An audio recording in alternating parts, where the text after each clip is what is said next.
중국 전역의 식량 생산이 하루아침에 멈췄습니다. 베이징의 스마트팜 관제센터는 검은 화면만 띄운 채 먹통이 되었고 전국 온실의 자동화 시스템이 일제히 다운되면서 수십만 톤의 작물이 순식간에 폐기 처분됐습니다. 마트에서는 채소와 곡물이 사라지기 시작했고 농민들은 거리로 나와 시위를 벌였죠. 세계 최대 농업국이라 자부하던 중국이 어떻게 이렇게 무너질 수 있었을까요? 그 믿기 힘든 이야기의 전말을 지금부터 들려드리겠습니다. 구독을 눌러주시고 제보를 2번 터치해주세요. 저는 러밍화입니다.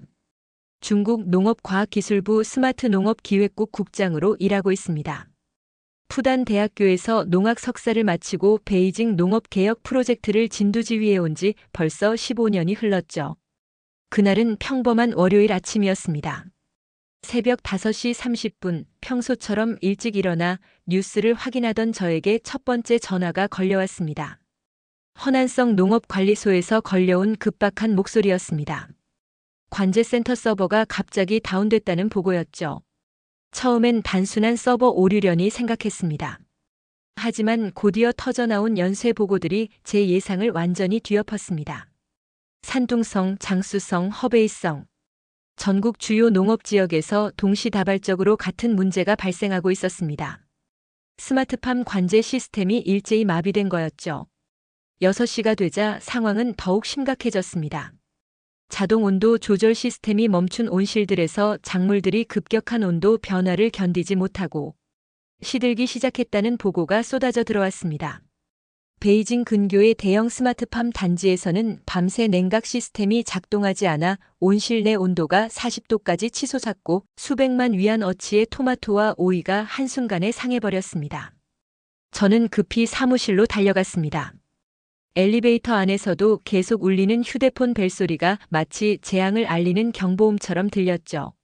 14층 농업기술부 사무실에 도착하자 이미 비상등이 켜져 있었고 직원들이 부산하게 움직이고 있었습니다. 상황실에 들어서는 순간 제 눈앞에 펼쳐진 광경은 그야말로 참담했습니다. 전국 농업 현황을 보여주던 대형 전광판이 곳곳에서 빨간 경고등을 깜빡이고 있었고 평소 푸르른 초록색으로 가득했던 지도가 이제는 불길한 빨간 점들로 뒤덮여 있었습니다. 부국장 장회의가 급하게 달려와 상황을 보고했습니다. 전국 스마트팜 시설 중 80%가 동시에 마비됐다는 충격적인 소식이었죠. 더욱 놀라운 건 이 모든 시설들이 한국의 기술을 기반으로 구축됐다는 사실이었습니다. 한국 기업들로부터 온 협력 중단 통보서가 바로 이 혼란의 시작이었습니다. 통보서 내용은 간단했습니다. 기술 라이선스 계약 위반으로 인해 모든 기술 지원과 시스템 업데이트를 즉시 중단한다는 것이었죠. 우리가 몰래 기술을 복사해 무단으로 사용했다는 이유에서였습니다. 아침 9시 농업부 장관으로부터 긴급 소집 명령이 떨어졌습니다. 국가 식량 안보에 직접적인 위협이 되는 상황이라며 즉시 대책을 마련하라는 지시였죠. 회의실로 향하는 복도를 걸으면서 저는 믿을 수 없다는 생각뿐이었습니다. 세계 최대 농업국 중국이 어떻게 한국 기술에 이렇게 의존하게 되었을까요? 더욱 분한 건 우리가 그 기술들을 제대로 파악하지도 못하고 있었다는 사실이었습니다. 10시부터 시작된 긴급회의에서 밝혀진 진실은 더욱 충격적이었습니다. 지난 5년간 중국 전역에 구축된 스마트팜 시설들이 모두 한국의 핵심 기술에 의존하고 있었다는 것이었죠. 센서 시스템, 데이터 분석 알고리즘, 자동화 제어 프로그램까지 우리가 자체 개발했다고 자부했던 기술들이 사실은 한국 기술의 카피본이거나 그들의 지원 없이는 작동할 수 없는 것들이었습니다. 점심시간이 되자 상황은 더욱 악화됐습니다. 전국 각지에서 농산물 생산량이 급격히 감소했다는 보고가 계속 들어왔습니다. 베이징 시내 대형 마트들에서는 신선 채소 코너가 텅 비기 시작했고 시민들 사이에서 불안감이 퍼져나가기 시작했죠. 오후 2시 저는 허난성 최대 스마트팜 단지를 긴급 방문했습니다. 평소라면 푸르른 작물들로 가득했을 온실이 이제는 시들고 말라버린 식물들의 무덤 같았습니다. 자동 급수 시스템이 멈춰 물을 받지 못한 상추들이 고개를 떨구고 있었고 온도 조절 실패로 익어버린 토마토들이 썩은 냄새를 풍기며 바닥에 떨어져 있었습니다. 농장 관리인 리 씨는 제게 절망적인 표정으로 말했습니다. 20년간 농사를 지어왔지만 이런 일은 처음이라고 하루아침에 모든 것이 망가져버렸다고 말입니다. 그의 눈가에 맺힌 눈물을 보면서 저는 가슴 깊은 곳에서 무언가가 뜨겁게 타오르는 걸 느꼈습니다. 분노였습니다. 한국에 대한 그리고 이런 상황을 만든 우리 자신에 대한 분노였죠. 오후 5시 베이징으로 돌아오는 차 안에서 저는 결심했습니다. 한국 따위의 기술에 더 이상 의존하지 않겠다고 우리 손으로 더 뛰어난 시스템을 만들어내겠다고 말입니다. 그날 밤 늦게까지 사무실에 남아 대책을 세우면서 저는 어머니가 생전에 하셨던 말씀을 떠올렸습니다. 90년대 초 어머니는 한국산 온실 자재를 믿고 거금을 투자했다가 부실한 제품 때문에 농장을 모두 잃으셨거든요. 그때 어머니가 눈물을 흘리며 하신 말씀이 아직도 제 귀에 생생합니다. 민화야, 남의 나라 기술을 믿으면 안 된다. 언젠가는 우리를 배신할 거야. 바로 그 말씀이 현실이 되어버린 거였습니다. 다음 날 아침 일찍 열린 농업부 확대 간부 회의에서 저는 단호하게 선언했습니다. 한국 따위 기술에 의존해서는 안 됩니다. 우리가 직접 더 뛰어난 시스템을 만들어야 합니다. 회의실에 모인 20명의 고위 간부들 앞에서 제가 내놓은 계획은 명확했습니다. 향후 3년 내에 한국 기술을 완전히 대체하는 중국형 스마트팜 시스템을 구축하겠다는 것이었죠. 부장님은 걱정스러운 표정으로 물어보셨습니다. 정말 가능하냐고. 기술적 난이도가 만만치 않을 텐데 괜찮겠느냐고 말입니다. 하지만 저는 확신에 찼습니다. 우리에게는 세계 최고의 인재들이 있고 무한한 자본이 있습니다. 한국이 할 수 있는 걸 우리가 못할 리 없습니다. 그 순간 제 머릿속에는 어릴 적 기억이 선명하게 떠올랐습니다. 90년대 중반 저희 가족이 살던 산둥성 작은 농촌 마을에서 일어났던 일이었죠. 아버지가 돌아가신 후 어머니 혼자서 3헥타르짜리 채소 농장을 운영하고 계셨습니다. 그때만 해도 중국 농업은 여전히 전통적인 방식에 의존하고 있었고 날씨에 따라 수확량이 크게 좌우되곤 했죠. 그러던 어느 날 한국에서 온 영업사원이 우리 농장을 찾아왔습니다. 30대 중반쯤 되어 보이는 그 남자는 유창한 중국어로 최신 온실 기술을 소개했습니다. 자동 온도 조절 시스템과 점적 관수, 설비를 갖춘 현대식 온실을 설치하면 기존보다 3배 이상 많은 수확을 올릴 수 있다고 했죠. 어머니는 평생 모은 돈과 은행 대출까지 받아 그 시설을 도입하기로 하셨습니다. 20만 위안이라는 거금이었는데 당시 우리 집 1년 수입의 5배에 달하는 돈이었습니다.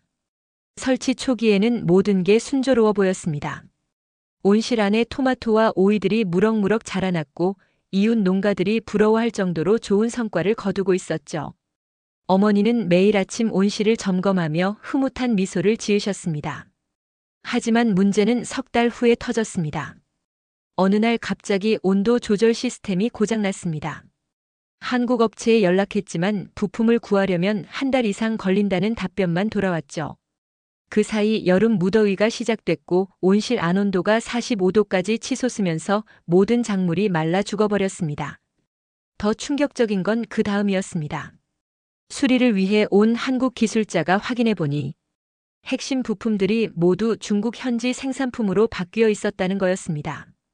원래 한국산 정품 부품으로 설치했어야 할 곳에 값싼 모조품들이 들어가 있었던 거죠. 결국 그 온실은 완전히 무용지물이 되어버렸고 어머니는 빚더미에 앉게 되셨습니다. 평생 농사꾼으로 살아오신 어머니가 그때 얼마나 절망스러워 하셨는지 저는 지금도 생생히 기억합니다. 그 일 이후 어머니는 외국 기술에 대해 깊은 불신을 갖게 되셨습니다. 특히 한국에 대해서는 더욱 부정적인 감정을 드러내셨죠.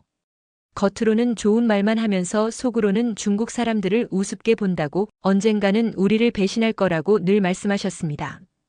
그런 어머니의 모습을 지켜보며 자란 저 역시 한국에 대해 복잡한 감정을 갖게 되었습니다. 그들의 기술력은 인정하면서도 한편으로는 언젠가 우리를 앞서야 한다는 생각을 품고 있었죠. 회의가 끝난 후 저는 곧바로 프로젝트 팀을 구성했습니다. 베이징 농업대학과 칭화대학에서 스카우트한 최고의 인재들로 팀을 꾸렸죠. 컴퓨터공학 박사 5명, 농업공학 전문가, 8명, 그리고 인공지능 알고리즘 개발자 10명으로 구성된 드림팀이었습니다. 첫 번째 회의에서 저는 팀원들에게 분명히 말했습니다. 우리의 목표는 단순히 한국 기술을 복사하는 게 아닙니다. 그들을 완전히 뛰어넘는 새로운 시스템을 만드는 겁니다. 젊은 박사들의 눈에서 투지가 번뜩였습니다. 그들 역시 중국 기술의 저력을 보여주고 싶어 했거든요.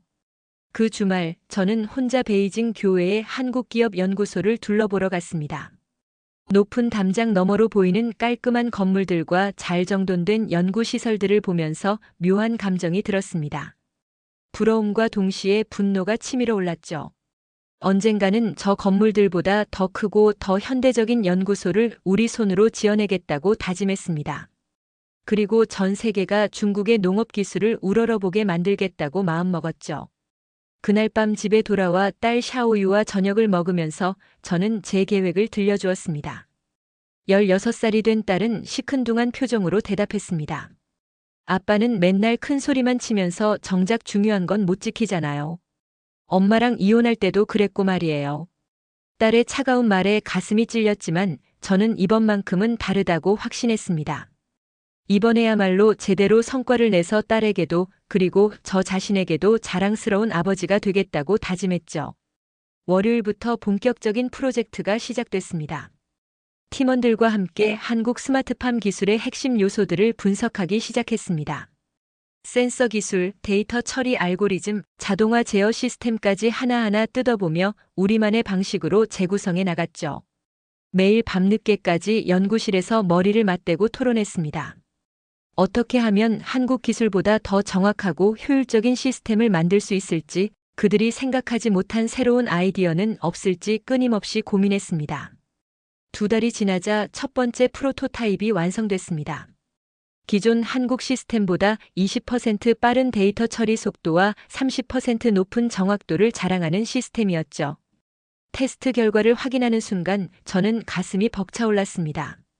드디어 해냈다는 생각이 들었습니다. 한국 기술에 의존하지 않고도 우리 힘으로 충분히 해낼 수 있다는 확신이 들었죠. 그런데 그때였습니다. 뜻밖의 기회가 찾아온 거였죠. 대학 동기였던 리우청으로부터 연락이 왔습니다. 졸업 후 10년 넘게 연락이 끊어졌던 친구였는데 갑자기 베이징에 출장 왔다며 만나자고 하더군요. 리우청은 상하이에서 국제기술 컨설팅 회사를 운영하고 있었습니다. 각국의 첨단 기술 정보를 수집하고 분석하는 일을 하고 있다고 했죠. 오랜만에 만난 옛 친구와의 술자리는 즐거웠습니다. 대학 시절 추억담도 나누고 서로의 근황도 주고받았죠. 술이 조금씩 들어가자 리우청이 조심스럽게 말을 꺼냈습니다. 민화야, 내가 지금 한국 농업 기술 관련해서 프로젝트를 진행하고 있다는 얘기를 들었어. 혹시 도움이 필요하면 언제든 연락해. 내가 알아볼 수 있는 정보들이 꽤 있거든. 처음에는 단순한 친구의 호의로 생각했습니다. 하지만 며칠 후 리우청이 보내온 이메일을 확인하고는 깜짝 놀랐습니다. 한국의 주요 스마트팜 기업들의 내부 기술 자료가 첨부되어 있었거든요. 그 자료들은 정말 상세했습니다. 센서 배치 방법부터 데이터 분석 알고리즘의 핵심 로직까지 우리가 몇 달째 고민하고 있던 문제들의 해답이 고스란히 담겨 있었죠. 마치 보물 지도를 얻은 기분이었습니다. 하지만 저는 망설였습니다. 이런 자료를 사용하는 게 과연 옳은 일일까 하는 의구심이 들었거든요. 팀원들과 상의해보니 의견이 갈렸습니다. 일부는 윤리적으로 문제가 있다고 했고 다른 일부는 이미 공개된 정보를 활용하는 것일 뿐이라고 주장했죠. 고민 끝에 저는 결정했습니다. 자료를 참고용으로만 활용하되 완전히 새로운 우리만의 시스템을 개발하겠다고 말입니다. 기존 기술을 베끼는 게 아니라 그것을 뛰어넘는 혁신을 만들어내겠다는 생각이었죠. 리우청이 제공한 자료를 바탕으로 팀의 개발 속도는 눈에 띄게 빨라졌습니다. 기존에 몇 주씩 걸리던 문제들이 며칠 만에 해결됐고 시스템의 완성도도 급격히 높아졌습니다. 석 달 후 우리는 첫 번째 시범 운영을 시작했습니다. 베이징 근교의 작은 온실 단지에 우리가 개발한 시스템을 설치한 거였죠. 처음 며칠간은 모든 게 완벽하게 작동했습니다. 온도와 습도가 정확하게 조절됐고 작물들의 생장 상태도 매우 양호했습니다. 농업부 장관님이 직접 시설을 둘러보러 오셨을 때의 그 뿌듯함을 저는 지금도 잊을 수 없습니다. 장관님은 만족스러운 표정으로 제 어깨를 두드리며 말씀하셨죠. 러 국장, 이제야 진짜 중국 기술다운 모습을 보는군. 한국에 뒤처질 이유가 전혀 없어 보이는데? 그 순간 저는 마치 구름 위를 걷는 듯한 기분이었습니다. 어릴 적 어머니가 한국산 온실로 당하신 굴욕을 드디어 갚을 수 있을 것 같았거든요. 성공 소식이 알려지자 각계각층에서 관심이 쏟아졌습니다. 농업 전문지에서 특집 기사를 실었고 중앙 텔레비전 뉴스에서도 우리 프로젝트를 소개했습니다.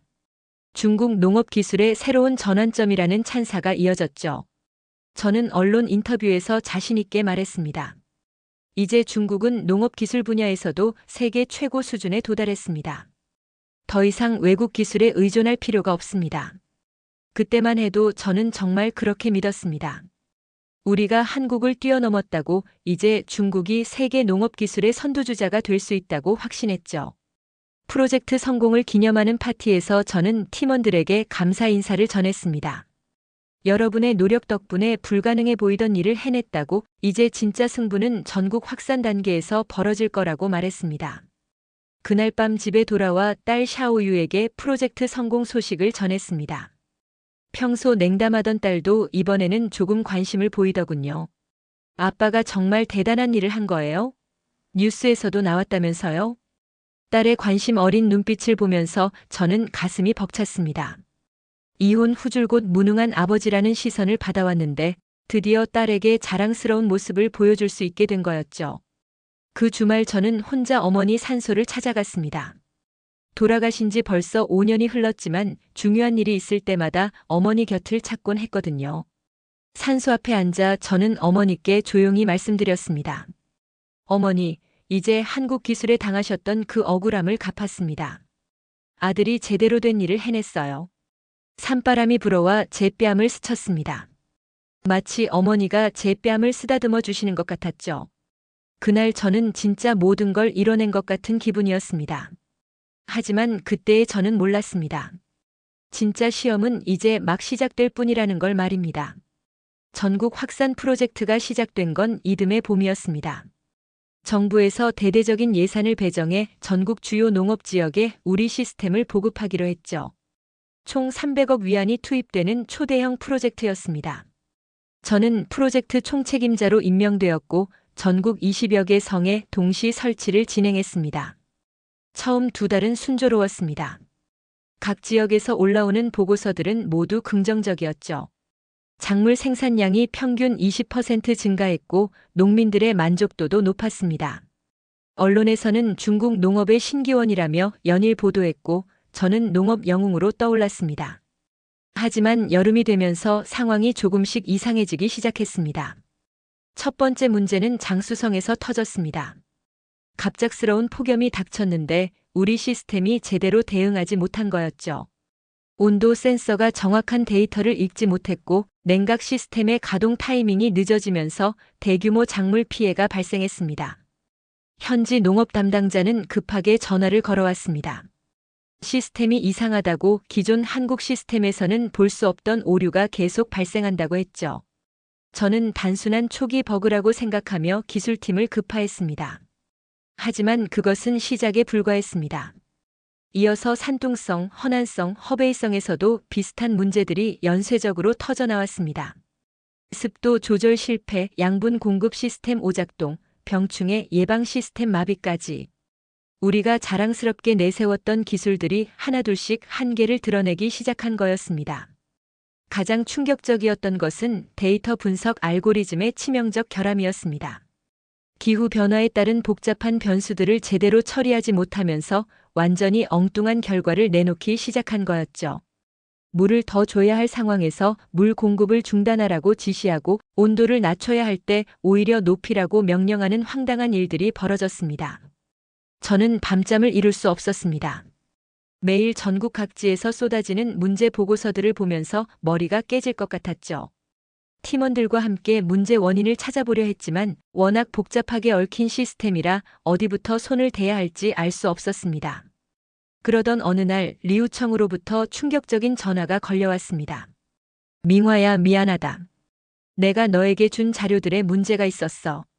그게 완전한 설계도가 아니라 일부만 유출된 불완전한 정보였던 것 같아.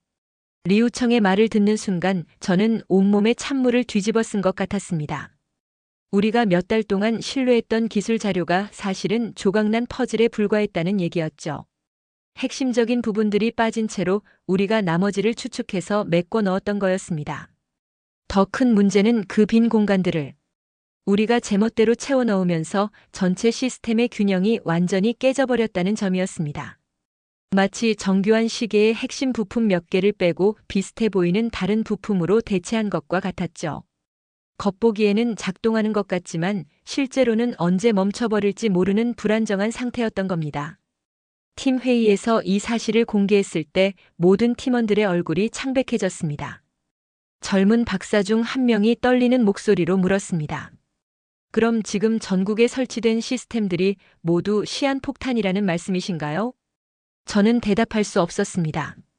그 말이 맞을 가능성이 높았거든요. 여름이 깊어질수록 상황은 더욱 악화됐습니다. 기록적인 폭염이 중국 전역을 강타했는데 우리 시스템들이 이런 극한 상황에 제대로 대응하지 못했습니다. 전국 스마트팜 시설의 60%에서 작물 피해가 발생했고 일부 지역에서는 완전히 시스템이 다운되어 버렸죠. 베이징 근교의 대형 온실 단지를 방문했을 때의 참담함을 저는 평생 잊지 못할 겁니다. 몇 달 전만 해도 푸르른 채소들로 가득했던 온실이 이제는 마치 전쟁터 같았습니다. 시들어 죽은 토마토 줄기들이 앙상하게 매달려 있었고 바닥에는 썩어버린 과일들이 악취를 풍기며 널려 있었죠. 농장주 왕 씨는 저를 보자마자 격분했습니다. 러 국장, 당신이 우리를 이렇게 만든 거요. 한국 시스템 쓸 때는 이런 일이 없었는데 당신 내 시스템 쓰고 나서 완전히 망했어요. 왕 씨의 분노에 찬 목소리와 절망적인 표정을 보면서 저는 가슴 깊은 곳에서 무언가가 무너져 내리는 걸 느꼈습니다. 제가 자랑스럽게 여겼던 성과가 사실은 모래성에 불과했다는 깨달음이 밀려왔죠.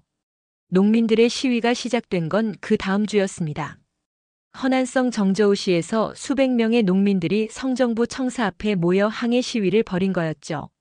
그들이 들고 있던 피켓에는 이런 문구들이 적혀 있었습니다. 한국 기술을 돌려달라.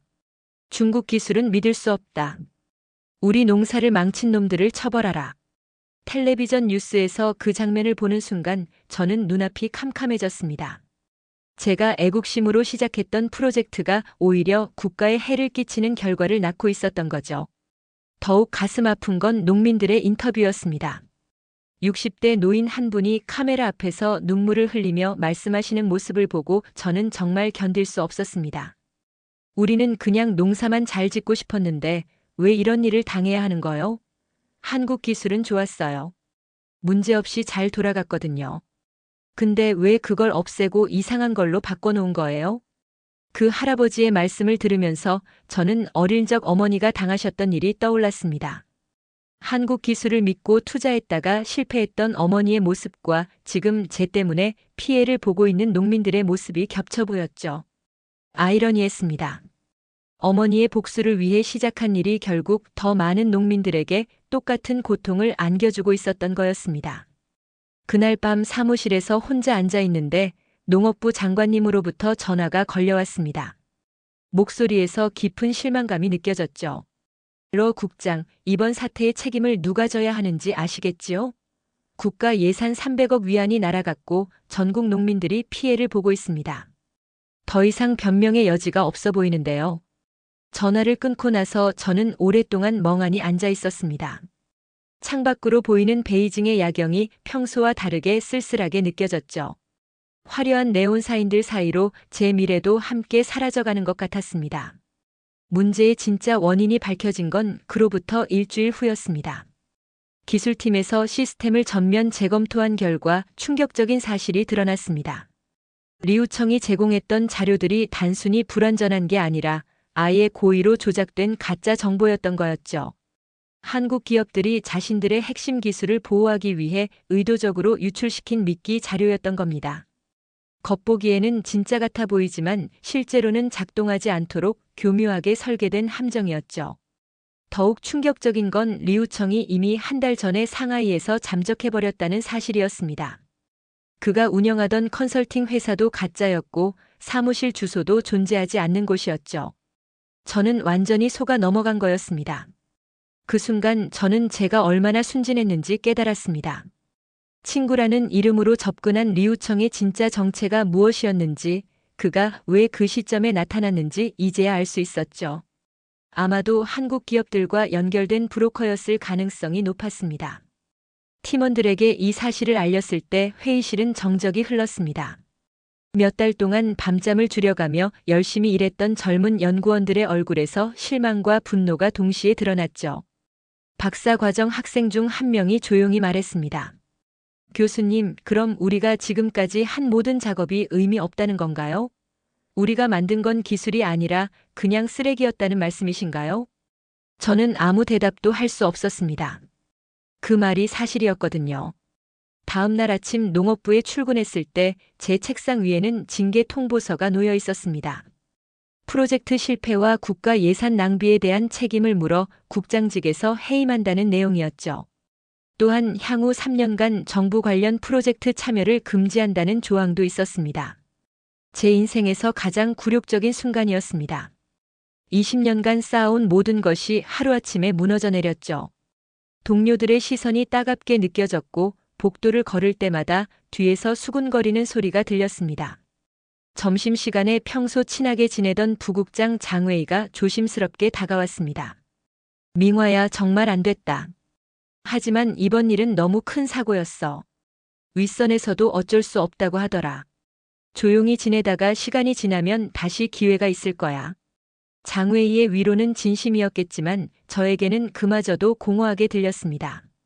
한 번 실패한 사람에게 두 번째 기회가 쉽게 주어지지 않는다는 걸 저는 잘 알고 있었거든요. 짐을 정리하며 사무실을 나서는 길에 복도 벽에 걸린 사진 한 장이 눈에 띄었습니다. 몇 달 전 프로젝트 성공을 축하하며 찍은 단체 사진이었죠. 그때의 제 모습은 자신감에 넘쳐 보였습니다. 하지만 지금의 저는 그때와는 완전히 다른 사람이 되어 있었습니다. 집에 돌아와 딸 샤오유에게 상황을 설명해야 했습니다. 16살 딸에게 아버지의 실패를 어떻게 말해야 할지 막막했죠. 샤오유는 처음에는 믿지 못하겠다는 표정이었습니다. 몇 달 전까지만 해도 뉴스에 나올 정도로 성공한 아버지였는데 갑자기 모든 걸 잃었다는 게 이해되지 않았을 거예요. 하지만 며칠 후 학교에서 돌아온 딸의 표정은 차갑게 변해 있었습니다. 친구들이 인터넷 기사를 보고 놀렸다는 거였죠. 아빠, 친구들이 그러는데 아빠가 나라 돈을 날렸다면서요? 농민들한테 피해를 줬다고 하던데 그게 정말이에요? 딸의 차가운 시선을 받으며 저는 가슴이 무너져 내렸습니다. 이혼 후 딸과의 관계가 조금씩 회복되고 있다고 생각했는데 이번 일로 다시 원점으로 돌아가 버린 거였죠. 그날 밤 딸이 제게 했던 말은 지금도 가슴에 모처럼 박혀 있습니다. 아빠도 엄마처럼 실패자예요. 엄마는 결혼에 실패했고 아빠는 일에 실패했어요. 저는 왜 이런 부모를 둔 걸까요? 딸의 말을 듣는 순간 저는 정말 세상 끝에 선 기분이었습니다. 가장 소중한 사람에게까지 실망스러운 아버지가 되어버린 거였죠. 그 후 몇 주 동안 저는 집에서 나오지 않았습니다. 외출할 엄두가 나지 않았거든요. 혹시 길에서 아는 사람을 만나면 어떡하나 하는 두려움에 하루 종일 집에만 틀어박혀 있었습니다. 텔레비전을 켜면 농민 시위 소식이 계속 나왔고 인터넷에는 저를 비난하는 댓글들이 넘쳐났습니다. 국가의 돈을 낭비한 무능한 관료, 농민들을 기만한 사기꾼이라는 표현들이 눈에 밟혔죠. 가장 견디기 힘들었던 건 어릴 적 친구들로부터 오는 연락들이었습니다. 고향 친구 중 한 명이 전화를 걸어 조심스럽게 물어봤습니다. 민화야, 뉴스 보니까 내가 큰일을 당했더라. 괜찮아? 도움이 필요하면 언제든 연락해. 친구의 따뜻한 말에 오히려 더 참담함이 밀려왔습니다. 고향에서 성공한 인물로 여겨지던 제가 이제는 동정의 대상이 되어버린 거였죠. 어느 날 밤 홀로 앉아 있는데 문득 어머니 생각이 났습니다. 한국산 온실로 실패하셨을 때 어머니의 심정이 지금 제 기분과 비슷했을 거라는 생각이 들었죠. 그때는 어머니의 아픔을 제대로 이해하지 못했는데 이제야 그 절망감이 어떤 건지 알 것 같았습니다. 하지만 어머니와 제 상황에는 결정적인 차이가 있었습니다. 어머니는 순수한 피해자였지만 저는 제 욕심과 오만함 때문에 스스로 파멸을 불러온 거였죠. 그 깨달음이 저를 더욱 괴롭혔습니다. 절망 속에서 한 달을 보내고 있던 어느 날 뜻밖의 연락이 왔습니다. 국제농업기술협력재단에서 온 초청장이었죠. 아시아 농업기술 발전을 위한 국제포럼에 중국 대표로 참석해달라는 내용이었습니다. 장소는 한국 인천이었고 기간은 일주일이었습니다. 처음에는 거절하려 했습니다. 지금 상황에서 국제포럼에 나간다는 게 말이 되나 싶었거든요. 하지만 재단 측에서는 계속 연락을 해왔습니다.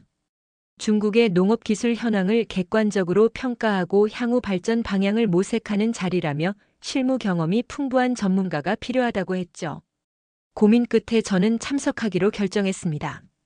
더 이상 잃을 것도 없는 상황에서 새로운 시각을 얻을 수 있는 기회라고 생각했거든요. 인천공항에 도착한 건 늦은 오후였습니다.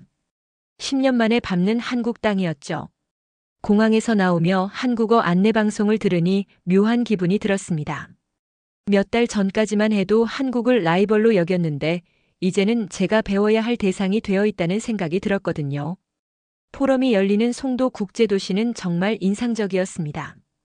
계획적으로 건설된 미래형 도시의 모습에서 한국의 기술력과 체계적 사고를 엿볼 수 있었죠.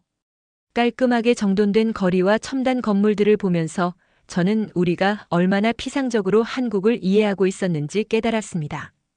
포럼 첫날 아침 저는 K-스마트팜 국제연구센터를 방문했습니다. 센터장인 박인경 박사가 직접 안내를 맡아주었죠. 50대 중반으로 보이는 박 박사는 온화하면서도 전문가다운 날카로움을 동시에 지닌 분이었습니다. 센터에 들어서는 순간 저는 압도당했습니다. 우리가 몇 달 동안 고민했던 문제들을 해결하는 첨단 시설들이 체계적으로 배치되어 있었거든요. 하지만 단순히 기술적 완성도만이 아니라 모든 것이 사용자 중심으로 설계되어 있다는 점이 가장 인상적이었습니다. 박인경 박사가 시설을 소개하면서 한 말이 특히 기억에 남습니다. 러 박사님, 저희가 가장 중요하게 생각하는 건 기술 그 자체보다는 그 기술이 실제 농민들에게 어떤 도움이 되느냐는 점입니다. 아무리 뛰어난 기술이라도 현장에서 쓸모없다면 의미가 없거든요. 그 말을 들으면서 저는 제가 얼마나 잘못된 접근을 해왔는지 깨달았습니다. 저는 한국을 이기는 것에만 집중했지 정작 농민들이 진짜 필요로 하는 게 무엇인지는 제대로 생각해보지 않았던 거였죠. 연구실을 둘러보던 중 흥미로운 광경을 마주했습니다. 아프리카와 동남아시아에서 온 젊은 기술자들이 한국 연구원들과 함께 열심히 실험을 하고 있었던 거였죠. 박 박사의 설명에 따르면 이들은 자국의 농업 발전을 위해 한국에서 기술을 배우러 온 연수생들이었습니다. 단순히 기술을 전수받는 게 아니라 각국의 기후와 토양 조건에 맞게 기술을 응용하는 방법을 함께 연구하고 있었죠. 케냐에서 온 엔직이라는 젊은 연구원이 저에게 말했습니다. 한국 분들은 정말 놀라워요. 단순히 기술만 가르쳐주는 게 아니라 우리나라 상황에 맞게 어떻게 적용해야 하는지까지 함께 고민해 주거든요. 처음에는 한국 기술을 그대로 복사하려 했는데 이곳에 와서 보니 그게 아니더라고요. 엔지기의 말을 들으면서 저는 가슴 한쪽이 뜨끔했습니다. 바로 제가 했던 실수를 지적하는 말 같았거든요. 점심시간에 박인경 박사와 개인적인 대화를 나눌 기회가 있었습니다. 제 상황을 간략히 설명하자 박 박사는 놀라거나 비난하지 않고 조용히 들어주었습니다. 그리고 이런 말씀을 해주셨죠. 러 박사님, 실패 자체는 중요하지 않아요. 그 실패에서 무엇을 배우느냐가 중요한 거죠. 저희도 수많은 시행착오를 겪으며 여기까지 왔거든요. 박 박사의 따뜻한 위로에 저는 목이 메었습니다. 몇 달 동안 아무도 저를 이해해주지 않았는데 이곳에서 진심 어린 위로를 받게 된 거였죠. 오후에는 스마트팜 실증 단지를 견학했습니다. 실험실에서 개발된 기술들이 실제 농장에서 어떻게 작동하는지 보여주는 곳이었죠. 그런데 여기서 저는 또 한 번 충격을 받았습니다. 기술 시설들도 인상적이었지만 더욱 놀라운 건 그곳에서 일하는 농민들의 모습이었습니다. 그들은 단순히 기계를 조작하는 게 아니라 시스템을 완전히 이해하고 있었거든요. 심지어 일부 농민들은 기존 시스템을 자신들의 필요에 맞게 개선하기도 했습니다. 60대 농민 김 씨와 대화를 나누면서 저는 깊은 감명을 받았습니다. 처음에는 이런 첨단 기술이 어려울 줄 알았는데 연구소에서 차근차근 가르쳐 주시니까 이제는 제가 다른 농민들한테 알려주기도 해요. 기술이라는 게 결국 사람이 쓰는 거니까 사람을 이해하지 않으면 아무 소용없는 것 같아요. 김 씨의 말을 들으면서 저는 번개를 맞은 것 같았습니다. 제가 그동안 놓쳤던 핵심을 정확히 짚어주신 거였거든요. 저는 기술 자체에만 집중했지 그 기술을 사용할 사람들은 제대로 고려하지 않았던 겁니다. 견학을 마치고 연구센터로 돌아오는 길에 박인경 박사가 조용히 말씀하셨습니다. 러 박사님, 오늘 하루 보시면서 어떤 생각이 드시나요? 저는 잠시 망설이다가 솔직하게 대답했습니다. 부끄럽습니다. 제가 그동안 기술에 대해 얼마나 잘못 생각하고 있었는지 깨달았거든요. 저는 기술을 경쟁의 도구로만 여겼는데 여기서는 협력과 나눔의 수단으로 사용하고 계시더군요. 박 박사는 미소를 지으며 답하셨습니다.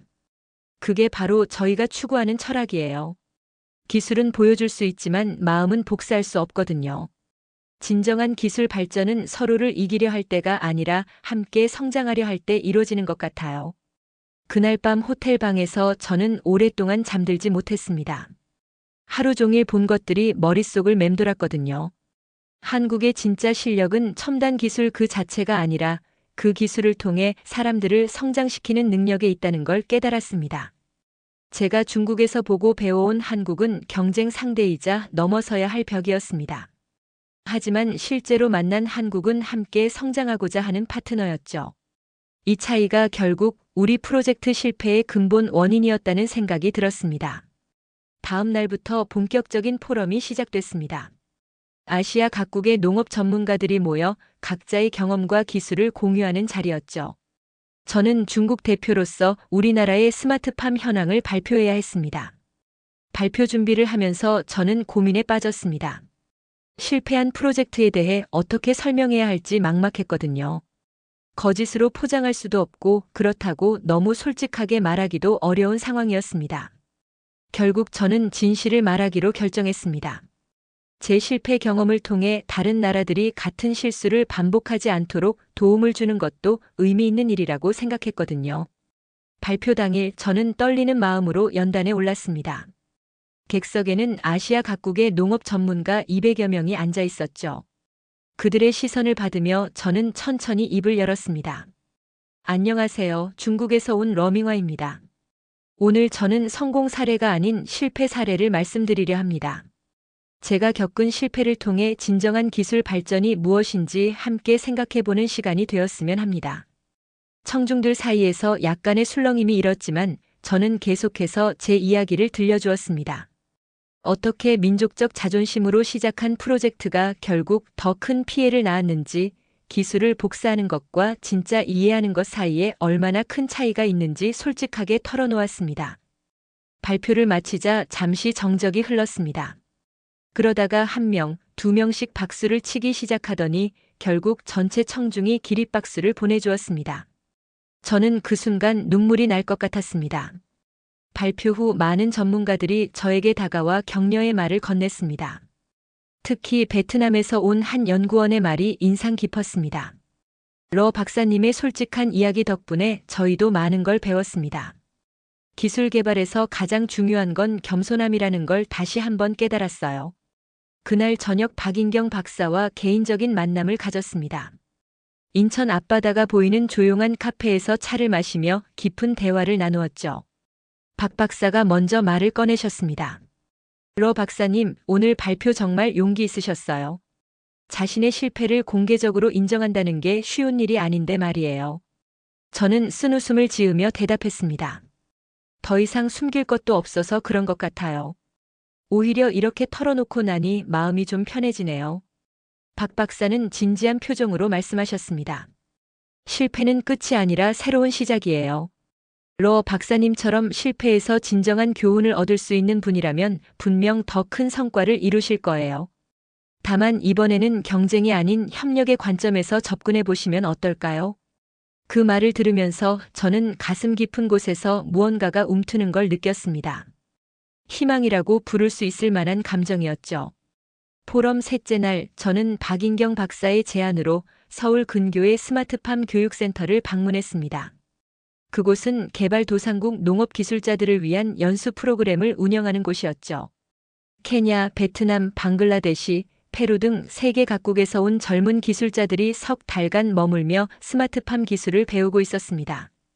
교육센터에 도착하자마자 저는 놀라운 광경을 목격했습니다. 한국 강사와 외국 연수생들이 온실 안에서 함께 무릎을 꿇고 앉아 토마토 모종을 심고 있는 모습이었죠. 첨단 기술을 가르치는 곳이라고 해서 컴퓨터 앞에만 앉아 있을 줄 알았는데 직접 흙을 만지며 농사의 기본부터 배우고 있었던 겁니다. 베트남에서 온 응우엔이라는 젊은 여성 기술자가 저에게 다가와 말했습니다. 처음에는 한국에 와서 최신 컴퓨터 기술만 배우는 줄 알았어요. 그런데 여기서는 농사의 원리부터 차근차근 가르쳐 주더라고요. 기술이 단순히 기계를 조작하는 게 아니라 농민의 마음을 이해하는 거라고 하면서요. 응우엔의 말을 들으면서 저는 또 한 번 충격을 받았습니다.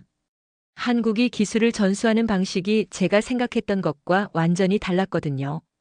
오후에 열린 세미나에서 교육 책임자인 김정호 박사가 흥미로운 이야기를 들려주었습니다. 우리가 이 프로그램을 시작한 이유는 단순히 한국 기술을 널리 퍼뜨리기 위해서가 아닙니다. 각 나라의 농업 여건에 맞는 최적의 해법을 함께 찾아가는 것이 목표입니다. 김 박사의 설명에 따르면 같은 스마트팜 기술이라도 나라마다 적용 방식이 달라야 한다는 거였죠. 케냐의 건조한 기후에는 물 절약에 특화된 시스템이 필요하고 베트남의 습한 환경에서는 병충해 방제에 중점을 둬야 한다는 식으로 말입니다. 가장 인상 깊었던 건 방글라데시에서 온 라만이라는 기술자의 발표였습니다. 그는 한국에서 배운 기술을 자국 상황에 맞게 응용한 사례를 소개했죠. 한국의 자동화 시스템은 정말 훌륭했지만 우리나라에서는 전력 공급이 불안정해서 그대로 적용하기 어려웠어요. 그래서 한국 선생님들과 함께 태양광 발전을 결합한 새로운 시스템을 개발했습니다. 결과적으로 한국 기술보다 더 우리 상황에 적합한 해법을 찾을 수 있었어요. 라만의 이야기를 들으면서 저는 깊은 감동을 받았습니다. 한국이 단순히 자국 기술을 수출하는 게 아니라 각국의 실정에 맞는 맞춤형 솔루션을 함께 개발하고 있었던 거였죠. 더욱 놀라운 건 이런 협력을 통해 한국 자체의 기술도 발전하고 있다는 점이었습니다. 김정호 박사의 설명에 따르면 개발도상국의 다양한 환경에서 기술을 적용해 보면서 한국 연구진들도 예상치 못했던 새로운 아이디어를 얻게 된다는 거였습니다. 케냐 연수생 엔지기와 개인적으로 대화할 기회가 있었습니다. 그는 제게 이런 말을 했습니다. 처음에 한국에 올 때는 선진 기술을 배워서 우리나라를 발전시키겠다는 생각만 했어요. 그런데 여기 와서 보니 한국 사람들이 오히려 우리한테서 배우려고 하더라고요. 우리나라의 전통 농법 중에서 스마트팜에 응용할 수 있는 좋은 아이디어들이 많다면서요. 엔지기의 말에서 저는 한국 농업 기술의 진짜 힘을 발견했습니다. 그들은 자신들의 기술이 최고라고 우기지 않았습니다. 오히려 다른 나라의 지혜와 만나 더 나은 해법을 찾으려 노력하고 있었죠. 그날 저녁 교육센터 기숙사에서 연수생들과 함께 저녁을 먹을 기회가 있었습니다. 식당에는 각국의 전통 음식들이 함께 준비되어 있었고 한국 직원들도 자연스럽게 외국 음식을 맛보며 즐거워하고 있었습니다. 페루에서 온 카를로스가 제게 말했습니다. 한국 사람들은 정말 신기해요. 자기들이 가르쳐주는 입장인데도 항상 우리 의견을 묻고 우리 문화를 존중해 주거든요. 제가 지금까지 만난 선진국 사람들 중에서 이런 분들은 처음이에요. 그 순간 저는 제가 그동안 얼마나 편협한 생각을 하고 있었는지 깨달았습니다.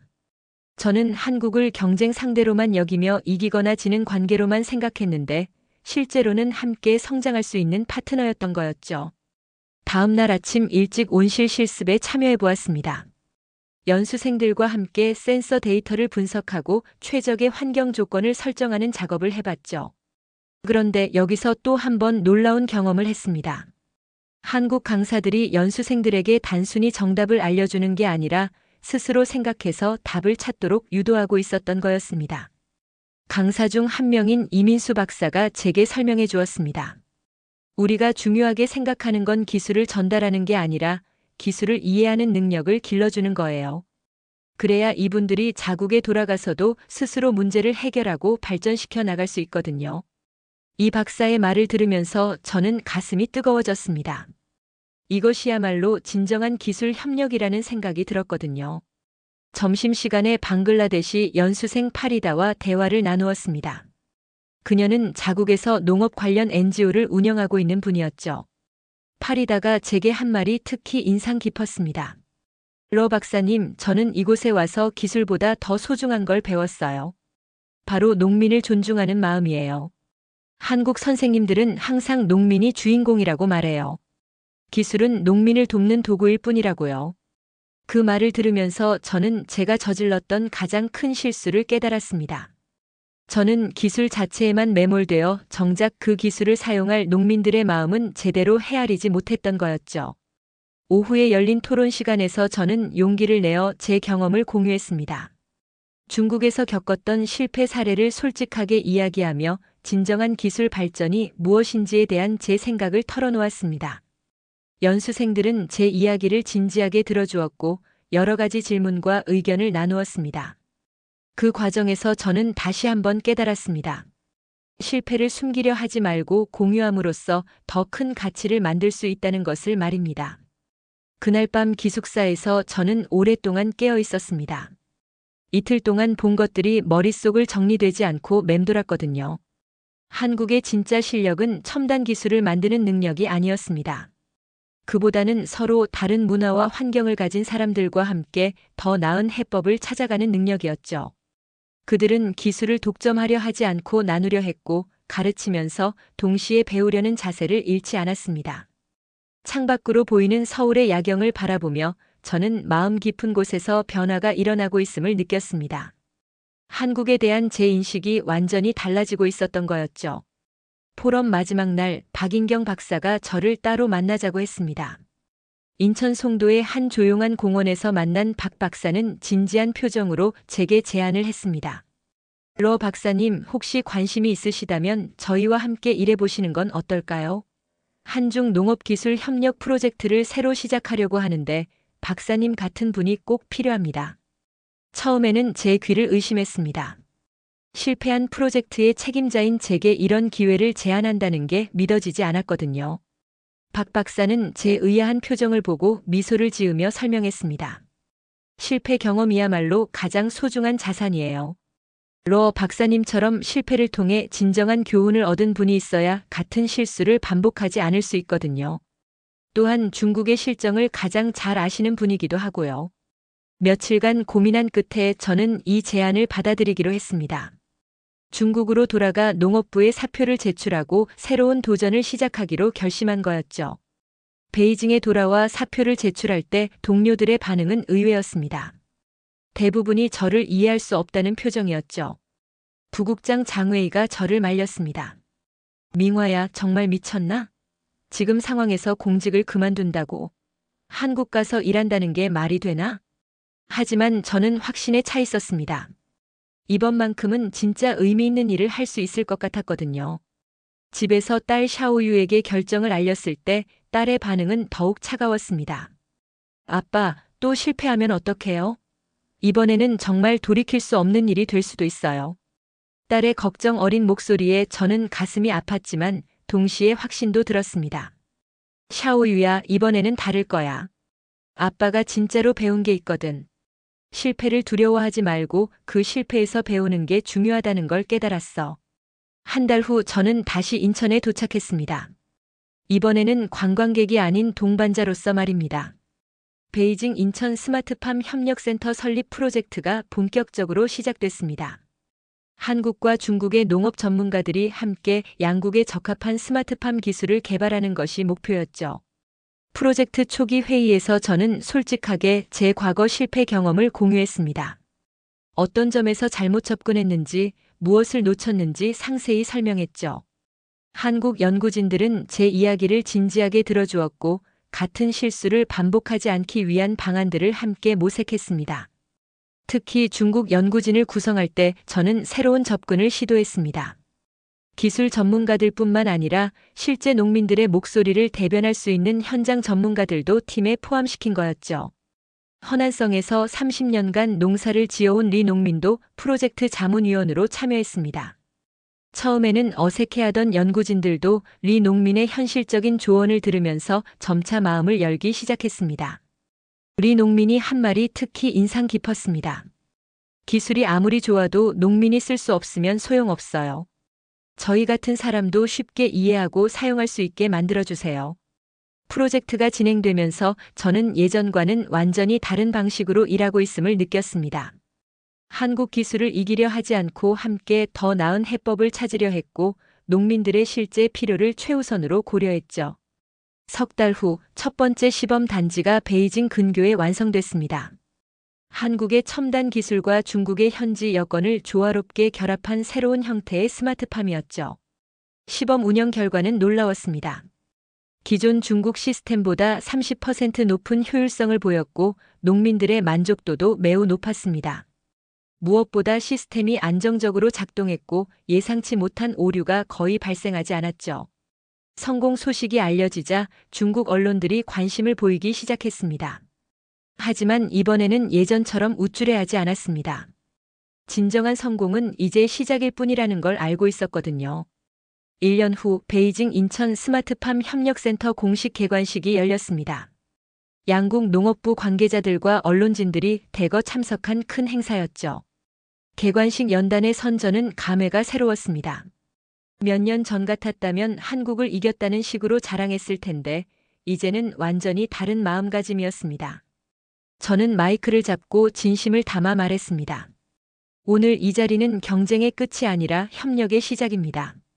저는 과거에 한국을 경쟁 상대로만 여겼던 제 자신을 부끄럽게 생각합니다.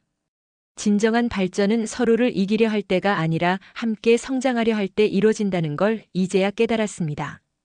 청중석에서 박수가 터져 나왔습니다. 그 박수 소리를 들으면서 저는 정말로 새로운 시작을 하고 있다는 걸 느꼈습니다. 개관식이 끝난 후 박인경 박사와 함께 센터를 둘러보았습니다. 한국과 중국의 젊은 연구자들이 함께 어우러져 연구하는 모습을 보니 가슴이 뿌듯했습니다. 그때 뒤에서 익숙한 목소리가 들렸습니다. 아빠. 돌아보니 딸 샤오유가 서 있었습니다. 대학생이 된 딸은 예전보다 훨씬 성숙해 보였죠. 샤오유가 제게 달려와 안기며 말했습니다. 아빠 정말 자랑스러워요. 뉴스에서 봤는데 아빠가 하는 일이 정말 멋있어 보여요. 저도 나중에 아빠처럼 농업 분야에서 일하고 싶어요. 딸의 이 말을 들으며 저는 눈시울이 뜨거워졌습니다. 몇 년 전 실패자라고 부르던 딸이 이제는 저를 자랑스러워한다고 하니 얼마나 기쁜지 모르겠더군요. 그날 밤 센터 옥상에서 한강을 바라보며 저는 혼자 생각에 잠겼습니다. 지난 몇 년간의 일들이 파노라마처럼 머릿속을 지나갔습니다. 어머니의 실패, 제 오만함, 참담한 몰락, 그리고 다시 일어서기까지의 긴 여정이 말이죠. 문득 어머니가 생전에 하셨던 또 다른 말씀이 떠올랐습니다. 실패 직후 절망에 빠져 있던 어머니가 어느 날 저에게 하신 말씀이었죠. 민화야, 넘어지는 건 부끄러운 일이 아니란다. 넘어진 자리에서 일어나지 않는 게 진짜 부끄러운 거야. 그때는 어린 마음의 위로의 말 정도로 여겼는데 이제야 그 말씀의 진짜 의미를 알 것 같았습니다. 한강을 따라 불어오는 시원한 바람을 맞으며 저는 조용히 중얼거렸습니다. 어머니, 아들이 드디어 제대로 일어섰습니다. 그 순간 제 옆으로 박인경 박사가 다가왔습니다. 러 박사님, 무슨 생각을 그렇게 깊게 하고 계세요? 저는 미소를 지으며 대답했습니다. 새로운 시작에 대해 생각하고 있었어요. 이제야 진짜 의미 있는 일을 시작할 수 있을 것 같거든요. 박 박사도 한강을 바라보며 말씀하셨습니다. 러 박사님 같은 분이 계셔서 정말 든든해요. 실패를 두려워하지 않고 그 경험을 값진 자산으로 만드는 분이 있어야 진정한 협력이 가능하거든요. 그날 밤 저는 오랜만에 깊은 잠에 빠져들었습니다. 지난 몇 년간 느꼈던 무게감이 어깨에서 사라진 것 같았거든요. 다음 날부터 센터의 본격적인 운영이 시작됐습니다. 중국 각지에서 농업 기술자들이 연수를 받으러 왔고 한국의 젊은 연구진들도 중국의 현실을 배우기 위해 적극적으로 참여했습니다. 특히 인상 깊었던 건 젊은 세대들의 변화된 모습이었습니다. 저희 세대와 달리 이들은 처음부터 경쟁보다는 협력의 관점에서 접근하고 있었죠. 중국에서 온 리밍 연구원과 한국의 김지훈 연구원이 함께 개발한 새로운 센서 시스템은 기존 기술의 한계를 뛰어넘는 혁신적인 결과를 보여줬습니다. 단순히 한 나라의 기술을 다른 나라가 배우는 게 아니라 진짜로 함께 만들어낸 성과였죠. 센터 운영 2년째 되던 해, 저는 중국 전역을 순회하며 새로운 협력 모델을 확산시키는 일을 맡게 됐습니다. 각 지역의 농업 관계자들을 만나 베이징 인천센터의 성과를 공유하고 유사한 협력 프로젝트를 확산시키는 것이 목표였죠. 허난성을 방문했을 때 기억에 남는 일이 있었습니다. 몇 년 전 제 실패한 프로젝트로 피해를 봤던 농장주 왕 씨를 다시 만나게 된 거였죠. 왕 씨는 저를 보자 처음에는 경계하는 표정이었습니다. 하지만 새로운 협력 모델에 대해 설명하고 실제 성과 데이터를 보여드리자 점차 관심을 보이기 시작했습니다. 러 국장, 이번에는 정말 다른 건가요? 또 실패하면 저희 같은 농민들만 피해보는 거 아닌가요? 왕 씨의 걱정은 당연했습니다. 저는 솔직하게 대답했습니다. 왕 형님, 100% 보장할 수는 없어요. 하지만 이번에는 접근 방식이 완전히 달라요. 농민 여러분의 의견을 최우선으로 하고 단계별로 신중하게 진행할 겁니다. 무엇보다 혼자가 아니라 한국 전문가들과 함께 하니까 더 안전할 거예요. 왕 씨는 한참을 생각하더니 고개를 끄덕였습니다. 그럼 한번 믿어보죠. 대신 조건이 있어요. 문제가 생기면 바로 중단하고 피해 보상도 확실히 해주셔야 해요. 왕 씨의 조건을 기꺼이 받아들였습니다. 이번에는 정말로 농민들의 입장에서 생각하며 일하고 싶었거든요. 왕 씨의 농장에 새로운 시스템을 설치하는 과정에서 저는 많은 걸 배웠습니다. 기술 설치뿐만 아니라 왕 씨와 농장 직원들이 시스템을 완전히 이해할 수 있도록 충분한 교육 시간을 가졌죠. 한국에서 온 기술자 박민호 씨는 왕 씨에게 이렇게 말했습니다. 왕 사장님이 이 시스템의 진짜 주인이에요. 저희는 도움을 드릴 뿐이고 최종 결정은 모두 사장님이 하시면 됩니다. 박 씨의 말을 들은 왕 씨의 표정이 확연히 밝아졌습니다. 기술을 강요받는 게 아니라 선택할 수 있다는 걸 알게 된 거였죠. 석 달 후 왕 씨의 농장에서 수확제가 열렸습니다. 새로운 시스템으로 기른 토마토와 오이들이 풍성하게 익어 있었죠. 품질도 예전보다 훨씬 좋아졌고 수확량도 20%나 증가했습니다. 왕 씨는 제 손을 꽉 잡으며 말했습니다. 러 국장, 이번에는 정말 고마워요. 예전과는 완전히 달라요. 이제야 진짜 좋은 기술이 뭔지 알 것 같아요. 그 말을 들으면서 저는 가슴이 벅찼습니다. 드디어 농민들에게 진짜 도움이 되는 일을 해낸 거였죠. 그날 밤 수확제 뒤풀이에서 왕 씨가 다른 농민들에게 저를 소개하며 한 말이 지금도 생생합니다. 이분이 러 국장님이에요. 예전에 실수도 있었지만 그 실수를 바탕으로 정말 좋은 걸 만들어주셨어요. 실패를 부끄러워하지 않고 그것을 디딤돌로 삼는 분이에요. 그 순간 저는 깨달았습니다. 진정한 성공은 실패를 없던 일로 만드는 게 아니라 그 실패를 통해 더 나은 사람이 되는 것이라는 걸 말입니다. 베이징으로 돌아오는 기차 안에서 저는 창밖을 바라보며 생각했습니다. 지나가는 농촌 풍경들이 예전과는 다르게 보였습니다. 경쟁해야 할 전쟁터가 아니라 함께 갖고 나가야 할 터전으로 느껴졌죠. 휴대폰의 딸에게서 온 메시지가 도착했습니다. 아빠, 대학에서 농업공학과로 전과했어요. 아빠처럼 농민들에게 진짜 도움이 되는 일을 하고 싶어요. 졸업하면 아빠가 일하는 센터에서 일해도 될까요? 딸의 메시지를 읽으며 저는 눈시울이 뜨거워졌습니다.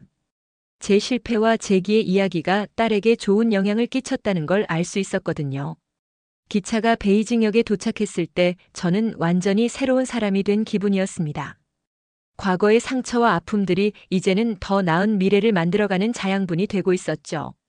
센터로 돌아와 박인경 박사에게 출장 결과를 보고하면서 저는 확신에 찬 목소리로 말했습니다. 박사님, 이제 정말 시작이에요. 진정한 기술 협력의 새로운 모델을 만들어가고 있는 것 같아요. 박 박사는 미소를 지으며 대답하셨습니다. 러 박사님이 있어서 가능한 일이에요. 실패를 두려워하지 않고 그것을 성장의 기회로 만드는 분이 계셔야 진짜 혁신이 일어나거든요. 그날 밤 센터 옥상에서 베이징의 야경을 바라보며 저는 조용히 중얼거렸습니다. 진정한 기술은 경쟁이 아니라 나눔에서 시작됩니다. 한국은 그것을 가장 조용하게, 그러나 가장 강하게 증명한 나라였습니다. 그리고 이제 저도 그 길을 함께 걷고 있습니다. 먼 하늘에 별들이 반짝이고 있었습니다. 그 별빛처럼 희망찬 미래가 저를 기다리고 있는 것 같았습니다.